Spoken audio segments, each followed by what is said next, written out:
সীমান্তের চিত্র। মদ, ইয়াবা, চিনি, কসমেটিক্স সহ নানা পণ্য চোরাচালান সহ নানা অপরাধের কেন্দ্র হয়ে ওঠে এই সীমান্ত। সাব্বাস, আপনারা তো দেখলেন মানে বাংলাদেশ বিজিবি যেভাবে মানে বর্ডারে পাহারা দিয়ে যাচ্ছে।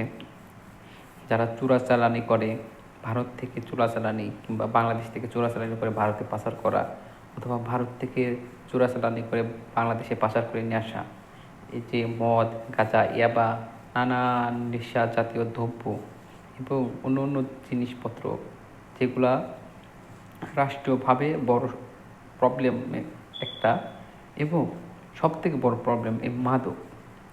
যারা মাদক পাচার করে, এই মাদক পাচার করে যুব সমাজের মাঝে বিলিয়ে দিচ্ছে, যুব সমাজকে অন্ধকার পথে ঠেলে দিচ্ছে, তাদের প্রতি যে তাদের বিরুদ্ধে যেভাবে মানে অভিযান চলতেছে, বাংলাদেশ বর্ডার গার্ড, বিজিবি, তারা যেভাবে মানে বর্ডার গার্ডে যেভাবে পাহারা দিচ্ছে, আমরা চাই আরও জোরদারে বর্ডার গার্ডে পাহারা দিক। যেমন বিগত দিনে ভারতের যে বিএসএফ বাংলাদেশের অভ্যন্তরে এসে বাংলাদেশের মানুষকে হত্যা করে গেছে, বাংলাদেশের মানুষকে গুলি করে, পাখির মতো গুলি করে মেরে চলে গেছে, মেরে সেই ডেড বডি তারা উঠাই নিয়ে গেছে। এবং তারা যেন মনে করে বাংলাদেশের মানুষ মানুষ না, বাংলাদেশের মানুষ সব কুত্তা, ছাগল, ভেড়া আর কি, এইরকমই তারা ভাবে। তারা পশুর ন্যায় মানুষকে হত্যা করে। কিছু যেমন 2010 কি 11-র দিকে, যাই হোক, ওই টাইমিং একটা মেয়েকে হত্যা করে কাঁটাতারের সাথে ঝুলিয়ে রাখছিল। কি নির্মম!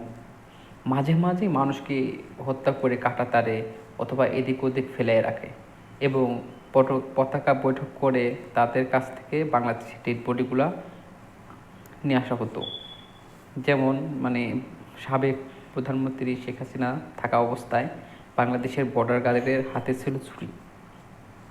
কারণ এই জন্যই আমি বলতেছি, তখন বাংলাদেশের বর্ডার গার্ডের যে শক্তিটা, যে একটা পাওয়ার, দেশের তো বোধটা উঠায় নিয়েছিল। আমার দেশের যারা বিজিবি আছে তাদের মধ্যে যে একটা দেশপ্রেম ছিল, সেই দেশপ্রেমটা তখন এই সাবেক সরকার ছিনে নিয়েছিল, তাদের হাতে মেয়েদের মতো চুরি দিয়েছিল। বাংলাদেশের মানুষকে হত্যা করে যেত বিএসএফ, আর তারা তাকায় তাকায় দেখত, রিয়াকশন করা হতো না।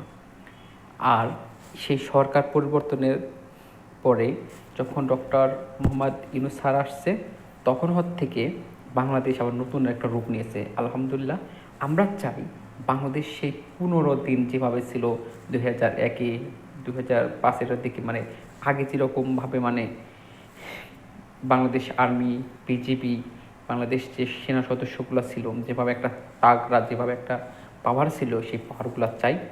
বর্ডার, আমার দেশের সার্বভৌমত্ব আমরা রক্ষা করার জন্য যেভাবে মানে Bangladesh BGB, Bangladesh border guard যেভাবে মানে সারা দেশের সার্বভৌমত্ব রক্ষা করার জন্য যেভাবে কাজ করেছে, আমরা আবার সেই পুনরায় আমরা দেখতে চাই।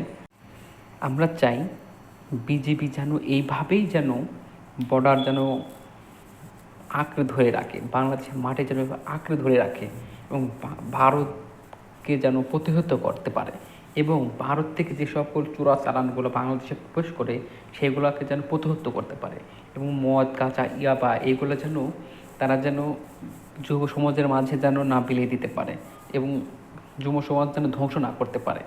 আমরা চাই বাংলাদেশ বর্ডার গার্ড, বাংলাদেশ যে প্রশাসনগুলো যেন ভালোভাবে যেন কাজ করে, মানে এক কথা মানে দেশপ্রেমের সাথে যেন কাজ করে, যেভাবে মানে বর্তমান দেশপ্রেমের মতো দেশপ্রেমের সাথে কাজ করতেছে বাংলাদেশ আর্মি, বাংলাদেশ কথা বাংলাদেশ প্রশাসনগুলো। আমরা চাই এইভাবে যেন ভবিষ্যতে কাজ চলে, এবং আমাদের দেশকে রক্ষা করার জন্য যারা যেভাবে জীবন দিয়েছে এবং তারা জীবন নিতেও যেন পারে। ধন্যবাদ। আমরা চাই আমার দেশের সার্বভৌমত্ব যেন রক্ষা যেন এভাবেই হয়। আর বাইরের যে মানে ভারতকে যেভাবে আমাদের মানুষকে আগে হত্যা করেছে, বাংলাদেশের মানুষকে, সেটার যেন জবাব দেওয়া হয়। আমরা চাই ইটের জবাব পাথর দিয়ে যেন হয়। যাই হোক, আমরা কিছুর মূলে শান্তি চাই, দেশে যেন শান্তি বিরাজ করে।